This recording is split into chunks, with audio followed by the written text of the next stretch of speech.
Here we're going to have a look at what happens inside a simple 4-stroke internal combustion engine. So this engine here is a Briggs & Stratton single-cylinder 4-stroke internal combustion engine.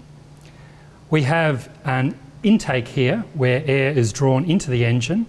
There are some inlet and exhaust valves here. We have a piston over here which travels up and down inside a cylinder.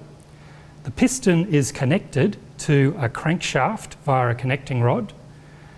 The crankshaft is connected to this arm that allows me to rotate it, so we can see what happens as the piston travels up and down inside the engine. The exhaust would be connected to this section here, so the exhaust would come out of the engine, would flow through the exhaust system.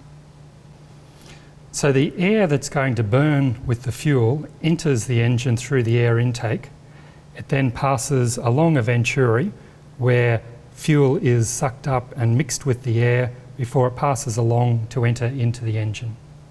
So let's now have a look at the 4 strokes of the engine. And to make this a bit simpler, let's take the head off the engine. So remove the head of the engine so that we can see the piston and the valves. So now let's have a look at the 4 strokes of the engine. The first stroke has the piston travelling down. The piston travels down and the intake valve opens, so we draw the air-fuel mixture into the engine. Near the bottom of the stroke, the intake valve now closes. The intake and the exhaust valves are closed. The piston travels up and compresses the air-fuel mixture in the second stroke. At the end of the second stroke, the spark plug fires, igniting the air-fuel mixture, which drives the piston down. This is the power stroke. Both the inlet valve and the exhaust valve are closed.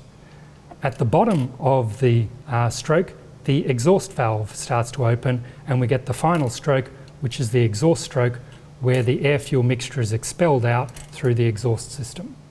And then we're ready for the next intake stroke of the next cycle.